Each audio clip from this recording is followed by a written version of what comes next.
and enforce law. And when we scrutinize every case, الدولة للعدالة الفلسطينيين لنسرع بإجراءات التحقيق وتحقيق العدالة لشيرين. كانت مذهبة المهنيين الصحفيين والتي لا تعوض والتي تشكل خسارة كبيرة لنا وللعالم ولأخبار العالم، وأيضا نتمنى أن تستمر هذه. For a start, the Secretariat of this place asked us to convey to you that you shouldn't take any pictures. They say the rules. My colleague here, and I will introduce him, Tim Dawson, is taking all the pictures, and by all means, if you want to have any pictures, you address yourself to him, and he will be only too glad to forward them to you. So thank you very much for that. My name is Jim Bumelha, and I'm here as former president of the International Federation of Journalists and currently a member of its leadership, the Executive Committee. We are getting back after COVID, trying to be normal, and it's not very easy. So this is very much like a hybrid meeting, because some of the people who should have been here couldn't come.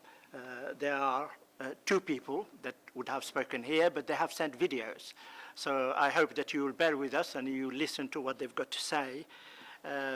With me, I will introduce first the Deputy General Secretary of the International Federation of Journalists, so he's our official in Brussels, Tim Dawson. And among the people who are here to address you, Nasser Abu Bakr. He is the president of the Palestinian Journalist Syndicate, Ilora Chaudhry, and she is senior counsel at the International Center for Justice for Palestinians based in London, and with her is her colleague Johnson Purcell.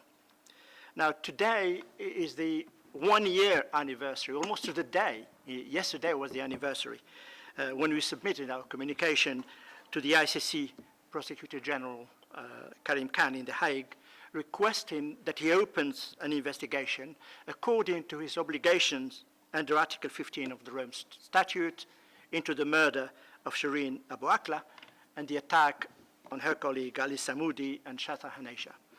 Now in The Hague, our coalition, made up of the International Federation of Journalists, which comprised 170 organizations worldwide, representing 600,000 journalists, the family of Shireen and the other victims of the attack, our partners, the International Center for Justice for Palestinians, and our lawyers, one of them, Tatiana Itwell, who will be addressing you by video. We were full of hope that our request would be dealt with pretty quickly, and we were doing the right thing to obtain justice for Shireen.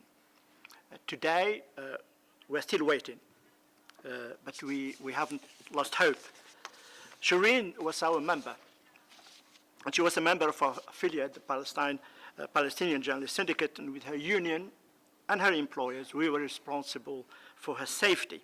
And I don't need to tell you, you must have seen how the murder of Shireen has captured for many months the attention of dozens of international institutions and agencies, politicians, celebrities, labor organizations, governments, perhaps millions of ordinary people. The list is endless. And her murder became the emblem of the targeting of all the Palestinian journalists by the Israeli forces, which has been going on for decades and has gone unpunished for far too long. Something we protest daily, relentlessly, and we are fully committed to never stop exposing the shameful failure of the authorities concerned to properly investigate and prosecute her killers. All these murders and hundreds of attacks are well documented. The long list of the circumstances surrounding the killing are available in minute detail. And in every of these cases, the soldier or the police officer or the border guard who pulled the trigger, their superiors who gave the orders, the politicians who make the excuses, they all manage to escape scrutiny and the force of law. And when we scrutinize every case in the list of killed journalists, according to the Palestinian Syndicate, about 40 since 2000, a list put together by their organization of journalists themselves. In this case, the syndicate here represented by its president, you will find that nobody has been held to account. And you can imagine the amount of courage and dedication to reporting the truth that journalists, photographers, and camera crew need every day to stand in front of the Israeli guns to do their jobs as journalists.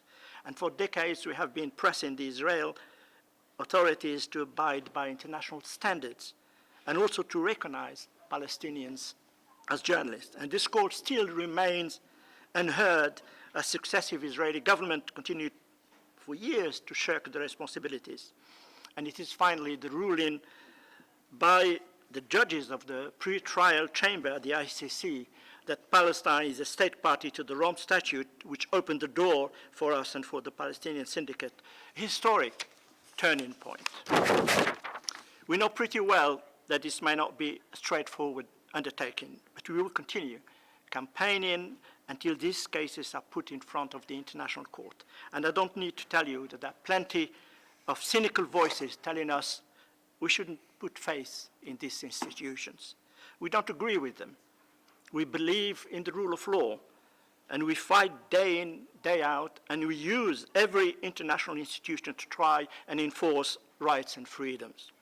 And it is why all our organizations have come here today to remind you of what we've done so far and publicly appeal to the ICC to do the job they were created to do and open an investigation forthwith into the killing of Shireen. It's time to bring the perpetrators to justice. Now we will start, as I said, there will be plenty of videos, by showing you two clips, two videos. One of them has been put together by Forensic Architecture, which is an organization of academic and activists and also technicians, hand in hand with an organization you may have heard of, Al-Haq, which is an organization of civil rights inside Palestine, dealing mainly with legal issues.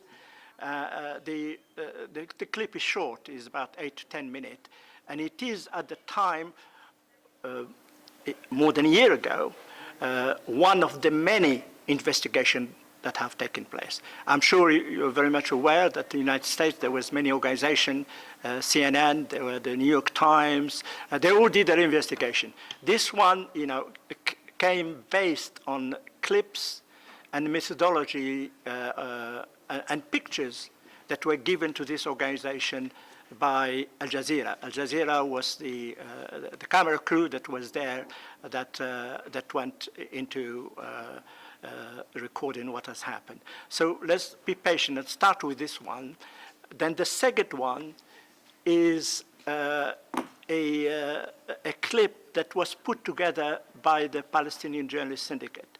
Now that is not about clever graphics and very interesting things that usually could be useful in a court of in a chamber in court of law. This is about what currently the journalists that are there, the members of the family, are thinking about, and you will hear directly their calls. So I will do, if you allow me, one after the other, and between them, they will take just over kind of 12 minutes. Unit and Forensic Architecture have investigated Shireen's targeting. Politicians and journalists that works to protect and promote the rights of Palestinians wherever they may live. Our mission is to seek accountability for Israel's gross violations of international law against the Palestinian people, including those which amount to international crimes, through the consistent and non-discriminatory application of the rule of law.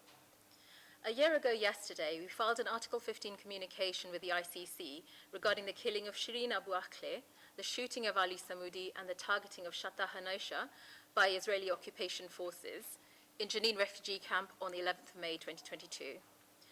At the time, all three journalists were wearing clearly marked press vests and helmets at the time that they were deliberately targeted, shot, and in Shireen's case, killed. I choose the words deliberately targeted very carefully because all of the evidence that we've seen in this case supports the conclusion that all three journalists were intentionally targeted by Israeli snipers in full knowledge that they were journalists on duty and under circumstances in which they posed no threat whatsoever to the lives of those soldiers. The Article 15 communication involved months of investigatory and legal work by a coalition made up of ICJP, Bindmans, Council at Doughty Street Chambers, the International Federation of Journalists, and the Palestinian Syndicate of Journalists. Ali, Shatta, and other witnesses provided detailed witness evidence relating to the case. As we've heard, Shireen's case, although it was very well publicized, was sadly not unusual. Shireen was killed less than a month after we had filed another Article 15 communication regarding Israel's systematic targeting of Palestinian journalists in April 2022. That earlier communication was made by the same coalition on behalf of the families of Ahmed Abu Hussein and Yasser Murtaja, Palestinian journalists who were killed by Israeli forces while covering the Great March of Return protests in Gaza in 2018, and Muat Amarne and Nidal Eshtaya, who were left severely injured after being shot in the eye by Israeli snipers, again while covering demonstrations against the Israeli occupation. Once again, all 4 journalists had also been wearing clearly marked press vests when they were shot. Shireen's case, as well as the other cases communicated to the ICC, are emblematic of the ongoing, systematic, targeted attacks and the use of lethal force by Israel against Palestinian journalists and media organizations. The April 22 complaint also detailed Israel's bombing of the Al-Susi, Al-Sharuk, and Al-Jawara towers in Gaza City in May 2021, which housed a number of Palestinian and international media organizations, as well as civilian homes. This constitutes part of a wider campaign aimed at censoring Palestinian journalists, preventing them from documenting and exposing the actions of the Israeli occupation authorities. While formal investigations into Shireen's killing were carried out by the Palestinian Authority and the US Embassy, these were partial and incomplete for a number of reasons, most notably lack of cooperation by the Israeli authorities. In the absence of a formal criminal investigation, a number of informal investigations were carried out by media and civil society organizations, including CNN, The Washington Post, Bellingcat, B'Tselem, Al-Haq, and Forensic Architecture, as you've seen. These important reports provided a strong evidential basis to conclude that Shireen Abu Akleh was deliberately shot by a member of the Israeli occupation forces, and that her killing constitutes a grave breach of the Geneva Conventions and the war crime of willful killing, and that the shooting of Ali Samoudi also constitutes a grave breach of the Geneva Conventions and the war crime of willfully causing great suffering. As we communicated to the ICC at the time, the lack of a formal criminal investigation by an independent and impartial body into Shireen's killing makes it all the more important that the ICC fulfills its role as the court of last resort, where domestic authorities are either unable or unwilling to investigate serious international crimes. These cases also highlight the ongoing impunity enjoyed by the Israeli forces due to the persistent failure by the Israeli authorities to investigate these matters and hold perpetrators to account. Since Shireen was killed in May 2022, the situation facing journalists in the OPT has only deteriorated. Israeli occupation forces have shot and seriously injured at least 103 journalists while they were working. 103 journalists. That's one journalist hospitalized for a serious injury roughly every 5 days. The similarity between cases, the consistency, and the sheer volume all point to one thing: a formal or informal policy of intentional targeting of journalists. On the 1st of June 2022, only 3 weeks after Shireen's killing, another female journalist, 31-year-old Gufran Warazne, was shot and killed by Israeli armed forces near Al-Arub refugee camp in the southern West Bank. Shireen was not the first, and she will not be the last. These killings will keep happening unless there is justice and accountability, which requires meaningful intervention from the ICC. Journalists are protected under international law as civilians, and they must be treated as such. Israel refuses to publish its rules of engagement for journalists covering situations of armed conflict and hostilities. Israel must make these rules public and ensure that they comply with relevant standards of international law. Journalists working on the front line in situations of armed conflict must be protected and permitted to do their jobs. This is a fundamental principle. It is crucial to allow journalists to hold governments accountable and to speak truth to power. By carrying out their dangerous work, journalists like Shireen protect others, and it's only right that they're protected as well. Over a year on from our submission, we still have not received a substantive response to any of the complaints that we've made. Despite writing repeatedly to the court to request updates and follow-up meetings, we're still waiting. To our knowledge, they have not initiated contact with the victims or witnesses named in our communication, nor have they responded to other organizations making submissions in Shireen's case. Frustratingly, this reluctance to act seems to be exclusive only to Palestine. Prosecutor Khan has already visited Ukraine at least 5 times this year. Only last week, the ICC announced that it had opened a representative office in Kiev. In March, the ICC issued an arrest warrant for President Vladimir Putin for the alleged transfer of Ukrainian children from occupied areas of Ukraine to Russia. It is heartening to see that the ICC is capable of taking swift and robust action when it is minded to do so. However, Israel has long been engaged in the practice of transferring Palestinian children to prisons in Israel in violation of international humanitarian law. And yet, no action has been taken by the ICC prosecutors to seek accountability for Palestinian children. This practice of double standards will only serve over time to discredit the ICC in the eyes of the international community by treating some victims as more worthy than others. Political expediency should never take precedence over universal norms of international law. In 2021, Palestinians finally had a glimpse of hope. Fatou Bensouda, former ICC prosecutor, announced an investigation into the situation in Palestine. For the first time in decades, Palestinians felt that justice and accountability was within their reach. They felt that those responsible for crimes against them would no longer bask in a sense of invincibility. But as quickly as this hope came, it vanished. Lack of engagement by the ICC has caused Palestinians to lose faith again in the international legal system and the institutions that provided a glimmer of hope. Since the creation of the State of Israel, the impunity of Israelis has come at the expense of the Palestinian people and their fundamental human rights. This impunity has been granted and then affirmed over and over again. Many losses have been entailed on the Palestinian side, forming a cruel collective memory for the Palestinian people everywhere. Today, it is more important than ever that justice is delivered to the Palestinian people promptly and accountability upheld without further delay. سادة ممثلي الدول في مجلس حقوق الإنسان، وأعتبر أن هذا الحضور الكبير من ممثلي دول العالم في هذه الجلسة أن قضية شيرين أبو عاقلة لا زالت في الضمير الإنساني، وأن العالم يريد تحقيق العدالة لشيرين، وهو ما نسعى له كنقابة صحفيين واتحاد صحفيين دولي لتحقيق العدالة إلى شيرين. لكن السؤال إلى متى يبقى النائب العام للمحكمة الجنائية الدولية السيد كريم خان يماطل بإجراءات التحقيق، وما هو الدور المطلوب من دول العالم وممثلين مجلس حقوق الإنسان السادة الحضور للضغط على السيد كريم خان لتسريع إجراءات التحقيق. وأود أيضا التأكيد على المبادئ الأساسية التي تعمل بها نقابة الصحفيين الفلسطينيين والصحفيين الفلسطينيين في الميدان. أولا، نحن نحترم وننفذ القانون الدولي والقانون الدولي الإنساني، ونحترم وننفذ مبادئ ومعايير الاتحاد الدولي للصحفيين الذي هو مظلة كل الصحفيين حول العالم. على هذا الأساس نتبع مسألتين خلال عمليات التغطية كصحفيين فلسطينيين.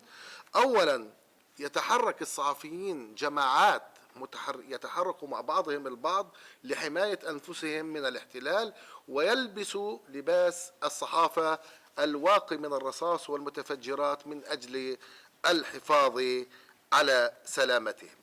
لكن كل هذا لم يمنع الاحتلال الإسرائيلي من ارتكاب جرائم ضد الصحفيين الفلسطينيين وضد عدد من الصحفيين من العالم الذين عملوا في فلسطين.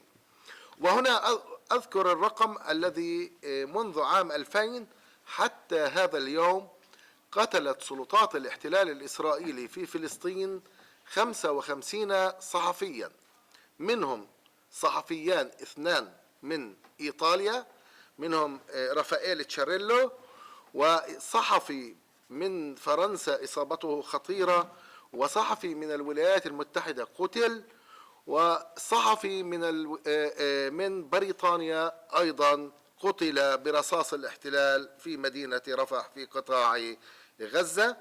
هذا عدد الشهداء الذين قتلهم الاحتلال الإسرائيلي. وبالمناسبة منذ عام 67 حتى هذه اللحظة لم يصاب أي صحفي إسرائيلي في الأراضي الفلسطينية المحتلة من طرف أي فلسطيني. لم يقتل أي صحفي ولم يصاب أي صحفي إسرائيلي يعمل ويغطي الأحداث في الأراضي الفلسطينية حتى هذه اللحظة. ونحن في نقابة الصحفيين نعتبر أن الاعتداء على أي صحفي في العالم، وهذا من مبادئنا، هو اعتداء على الصحفيين الفلسطينيين.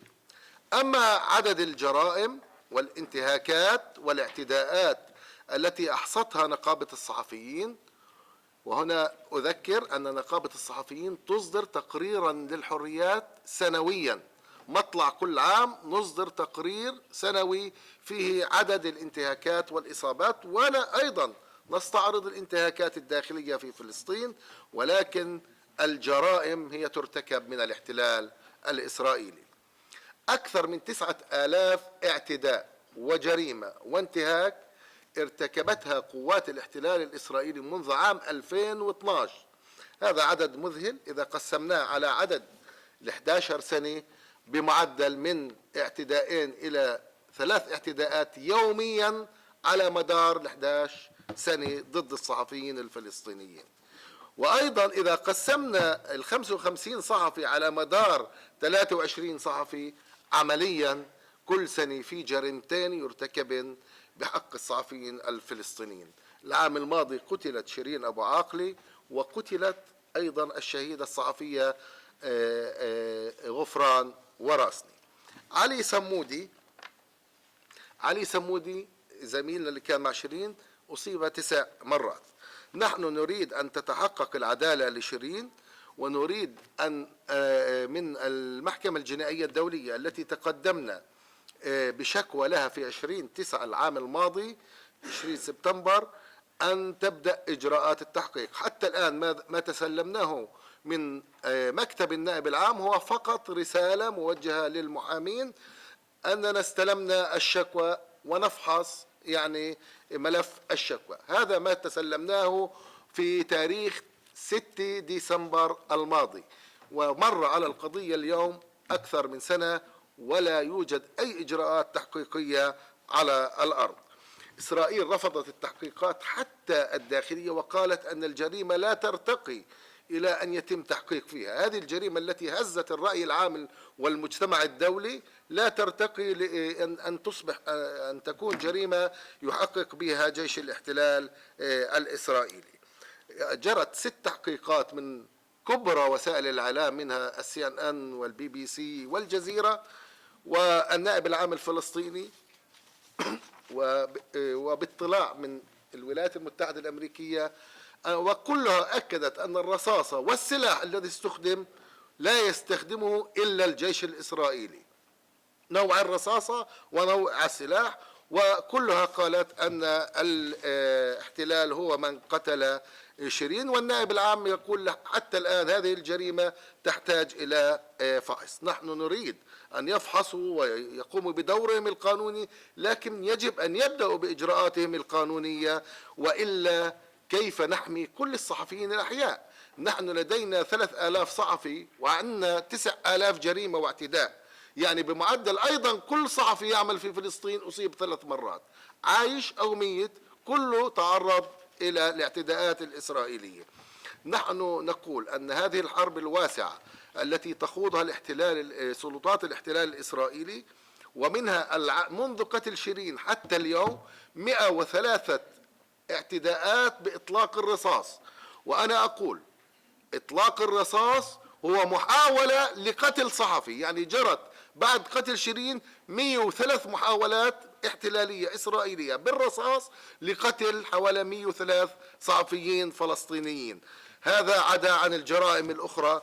أعتقد أن الوقت داهمنا، ولكن أشكر حضوركم الفاعل وأشكر الجميع، ونحن سنواصل عملية الضغط من أجل بدء حملة إعلامية للضغط نحن والاتحاد الدولي والمركز الدولي للعدالة للفلسطينيين لنسرع بإجراءات التحقيق وتحقيق العدالة لشيرين ولكل الصحفيين الفلسطينيين. On the 11th of May 2022, prominent Palestinian journalist Shireen Abu Akleh was fatally shot